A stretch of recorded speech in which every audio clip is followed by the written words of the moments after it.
Loneliness doesn't always arrive with noise. Sometimes, it slips into your life quietly and stays without asking. Ethan had grown used to that kind of silence. Every Friday evening, after work, he walked into a small cafe on Maple Street, ordered a black coffee, and sat by the window at the same table. It wasn't just a habit. It was where memories lived. 2 years ago, the chair across from him was never empty.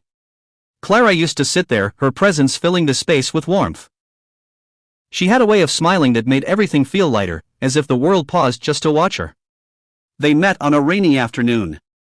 The cafe was crowded, and she had nowhere to sit. When she noticed the empty chair across from Ethan, she walked over, a little hesitant. "Can I sit here?" she asked softly. Ethan nodded, not knowing that this simple moment would change everything. At first, they talked about small things, books, music, random thoughts. But slowly, those conversations became deeper. They shared dreams, fears, and the quiet truths they never told anyone else. With Clara, Ethan felt seen in a way he never had before. Time felt different when they were together. But life doesn't always move in the direction we want. Clara had dreams that reached beyond their small town. When she got a job offer in another city, it felt like the opportunity of a lifetime. Yet, "I don't know how to walk away from this," she said one evening, her voice heavy with doubt. Ethan looked at her and forced a gentle smile.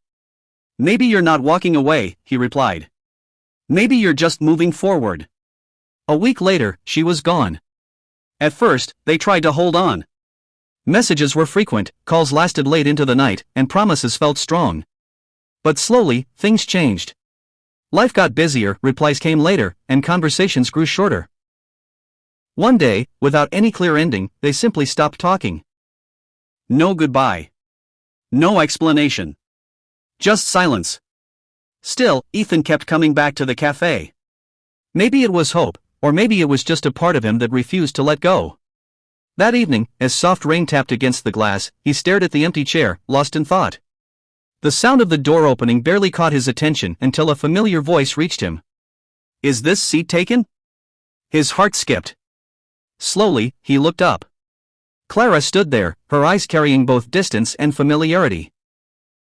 Time had changed them, but not enough to erase what they once shared. For a moment, everything stood still. Then Ethan smiled, a quiet warmth returning to his heart. "No," he said gently. "It's always been yours."